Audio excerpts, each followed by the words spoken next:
everybody. Welcome to WD Carousel of Podcast. My name's Crystal. And I'm Ian. And today we decided to stick with the theme of the number of episodes. Yes. And what's hilarious is neither Ian nor myself had realized that we were going to be on our 101st episode.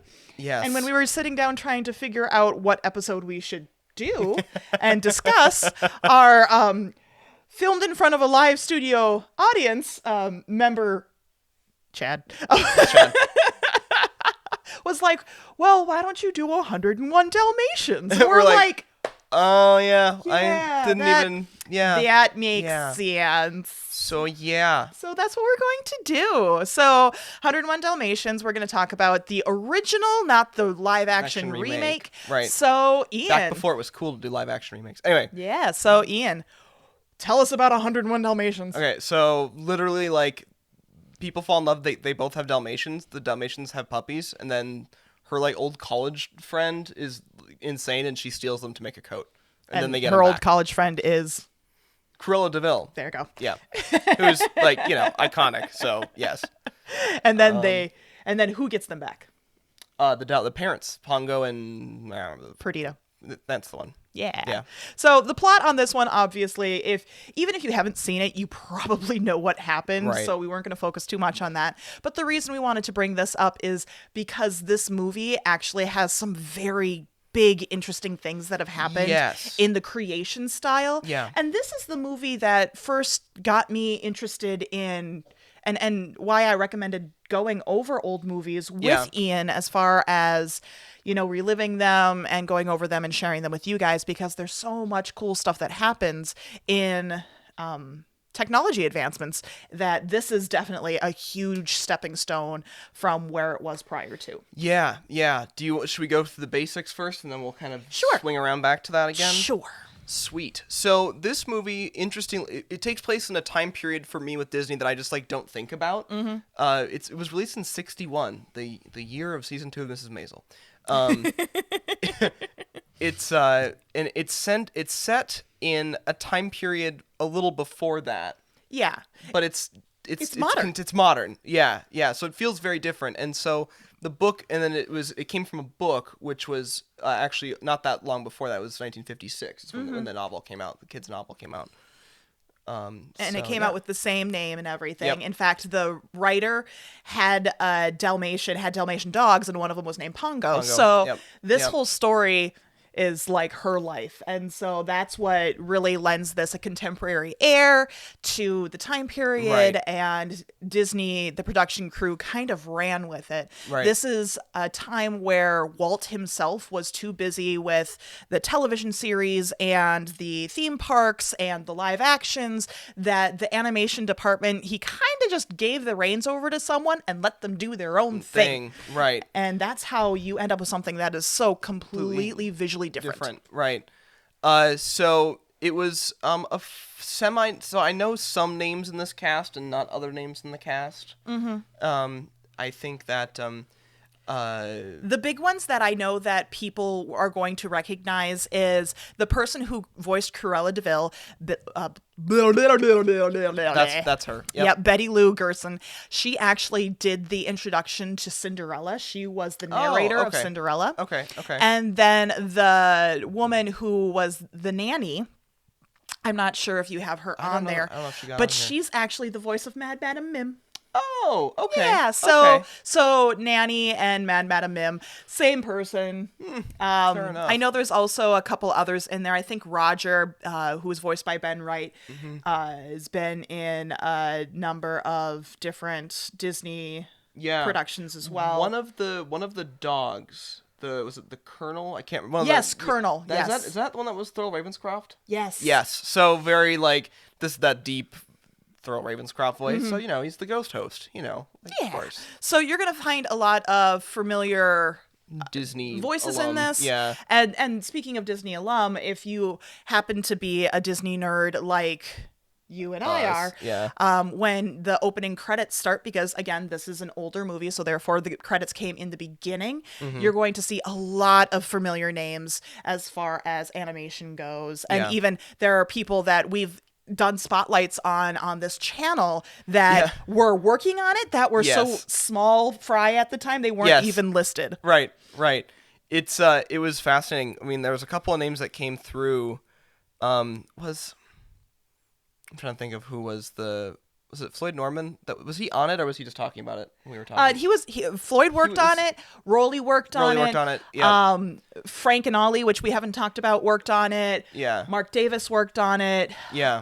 A whole bunch of people worked on this, and it was a good amalgamation of the original 9 Old Men as well as a newer new crew. Yeah. So in the movie itself, and I'm sure most people have seen it, so it's not like we're saying anything groundbreaking here, but it is one of those films where you can tell there's a seismic shift happening, and there's an internal, not an internal turmoil, but like an internal, like kind of creative process. Like the creative process itself is kind of reworking, and new blood is kind of getting involved in the process, and you can tell the movie is very much an experimentation in a lot of ways. I mean, speaking of experimentation, this is the first time that they actually used a new process in creating the whole film. The film. Like they had played around with it in their last one, but they didn't use it for anything big, which they do a little bit. But in this case, it was the first time they had used Xerox, like the Xerox process, which compared to now was still a lot more involved, which is crazy, but at least...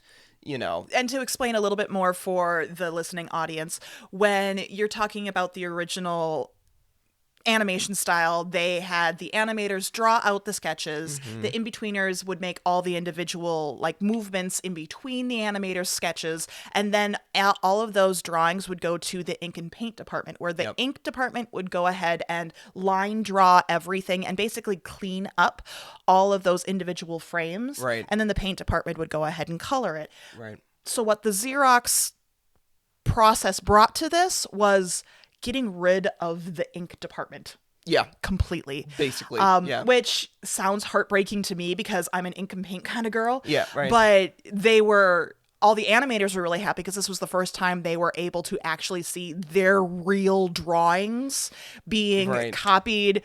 But instead of like on another piece of paper, it went onto a film, one of those clear films, so they can go straight to the paint department for coloring. Right. So animators were really excited to be able to see their original drawings instead of somebody's, interpretations or rounded off edges or this or that because of the inking process. Right. Which definitely immediately makes it look different. You have the smooth kind of oil paint almost looking ideas behind the movies up until that point from Disney. And now you've got one that's it's got lots of angles. It's got lots of sharp edges and even little bits of constructing lines and things that you wouldn't necessarily see. You can see where they draw out like the shape of the face before they give it anything or the actual like dimensions of the face. And we watched also a behind the scenes movie regarding this, and they were talking about how they were trying to get the animators to clean up their drawings a little bit more. And one of them was so adamant about, don't you touch my animations, that you'll see like on Roger's face, you're going to see like his cheekbone line from where they centered in the nose, and a couple other places you're going to see these sketches because their assistants, they weren't letting them actually clean up those underlying. Right. So it really shows an interesting, like really, really raw look at animation. It has this, not only is it kind of stylized and contemporary to the era and modern, but it had this style that like really showed right through into the animation process itself and those artists and seeing how it looked. And so it both to me felt like it was a little bit more advanced in some ways. When I first watched it, it's like this feels like almost a little bit more advanced, but also like somehow kind of simpler or rougher. Like it was hard to explain. Yeah, well, and the simple and rough come from the more contemporary background style that was used as well. Yeah. Because they also completely changed it from Walt's original like romantic style where it did look like oil paintings and very detailed and defined. And here they went with almost surreal cubism at some points where like it was just color splotches and then lines drawn on top of it. And they worked with a specific artist around that. And that Walt, his name was Walt Yes, as well. Also Walt. Yeah. Was very insistent upon how he did the backgrounds, and you're going to find a lot more like color blocking and monotones. Yeah. But variations of different shades of that monotone, like when Horace and Jasper come and lock Nanny up in the attic. Like everything is a gray palette. Gray palette, yeah. And it does both. And they also, the other thing too is they use the same imaging process in terms of the line tracing for the background. So normally they would draw them differently than even before when they were doing inking. They still drew the backgrounds differently, like an oil painting. And here they actually like used their blotchy lines and everything, and they actually like drew in a line using the Xerox process to create those sharp angles, and it let all the different elements of it. It helped it blend together better. It made it all feel homogeneous as one image, which really did work. It's not you can tell something's going to happen to that one clump of leaves because it's animated differently, or you know that there's loot behind this wall. Right. I mean, right, exactly. No, for sure. Another neat thing that they did is on the automobiles. Yes. They didn't actually draw them? Yeah, that was surprising to me. That was something that really hadn't been done before, because in the past they'd used, live actors, they've brought in animals, they've had props and stuff that they've drawn from. As reference. But this is the first time where they've actually built a model and then like black outlined on top of the model and then Xeroxed that. Really, what they did was from best I understand their process, it was like the world's most rudimentary version of motion capture. Yeah. Like, because what you're looking at when you watch the film is a traced out, drawn, image. So it's animated, but all of that information, the motion and the way it moves, was all captured from a model of her Mercedes 500K, which is also an amazing, iconic car for her to drive. It's just incredible. But it's just this perfect, and everything has this. They have their own interesting movements and the way they were able to do that. They gave them springs for the wheels, that way you can see them bouncing, and like Horace and Jasper's jalopy van that was falling to pieces, that was done too. And so it's so interesting with the ways that they animated this. And then to throw in, and this is why I wanted you to write that down, I had him write down the word springtime, and the reason is, on every other scene of this movie, you're going to find that new contemporary style, that mid-century modern sort of cubism feel. And then you've seen them watch a lot of TV, and so you got the Canine Crunchies, you got What's My Crime, and then there you see when you first get into Hell Hall and the puppies are watching this animation, it's called Springtime, and it's one of Disney's first animated black and whites that they did. Oh. And it originally came out in 1929. Okay.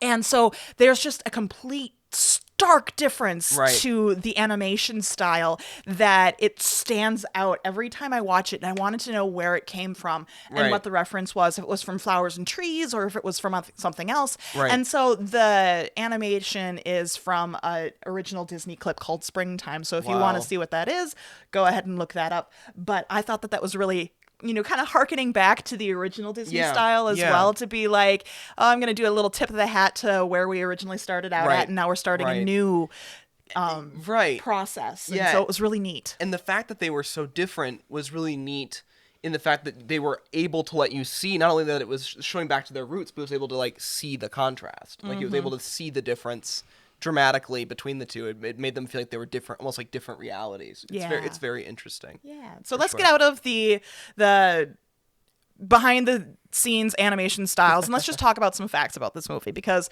this movie is great and amazing and I love it. First off, it actually won an award. You won a BAFTA. Yeah. Yep. It was also the highest grossing movie in 1961. Oh, yeah. And Walt Disney hated it. Yeah, he did. He did not like the way the movie looked. And what's his name? Ken. I can't remember his last name right now. I can't remember either. But he was kind of in charge of the art design, and he the entire, like, for a lot of his life, he just, like, or, you know, how the rest of Walt's life, for the most time, he just felt like that Walt had kind of held it against him the whole time, that he didn't like the way it looked, and until, you know, right to the end of Walt's life, he came in and kind of unofficially kind of forgave him, or kind of was kind of a we're cool moment. And so then I think Ken said that Walt died 2 weeks about 2 later. weeks later. Yeah. So yeah, it's a pretty big thing. Yeah. In the movie, there were over 6 million spots. That's insanity. That were made. On a website that I was referencing, it said like 6 million something. Wow. And then with the 6 million spots that were made, they had to go through, what did I say, 800 gallons of paint? Yeah. Or 5 tons worth. Yeah. Excuse me. They made over 100 new colors for this movie, at least. Yeah. And so there's lots of those little facts in there as well. But it's such a fun movie. It's such a unique movie. It's totally different on a rewatch when you start delving into the history and knowing the animation process, the animators themselves. I mean, I was able to see like Mark Davis's style in Cruella de Vil, because he's the only one who actually drew Cruella the whole time. Yeah. And like the little snippets of like Frank's part and Ollie's part, where, you know, they're talking about the Lucky being stillborn and then waking back up, or Purdy being afraid and hiding under the stove, and just all of those little stories are amazing, and you can see those animators' special influences in them, and it just makes the movie more special. Absolutely. Yeah. It's, to me, visually, I kind of forgot how much design language of modern Disney kind of just came from this movie, which was very interesting to me. But it also maintained some of the original design cues. Like, for me, the big one is the bright kind of pink and then greens that happen with Cruella a lot. Like, the smoke from her cigarette is always green, like it's stinky. You know, you can just tell that it's stinky. It's just an amazing visual design language that they were able to put in. Simple story, but a heartfelt one that anybody, any age can relate to. And then you can delve into it deeper through the technical processes and animation processes and everything. So it's a simple but complex. And it's amazing, and I highly recommend a rewatch. If you haven't seen it in the last 10, 15, 20, 30, 40, it can be up to 50. Almost 60 years. Yeah. Woo! Have a rewatch, and off of these little cues and tricks and things that we brought up, maybe you'll enjoy the movie in a different way. Different light. A little different way. Yeah, but absolutely. This has been WD Carousel of Podcast. My name's Crystal. And I'm Ian. And we hope you have a great, big, beautiful tomorrow. Bye, everybody.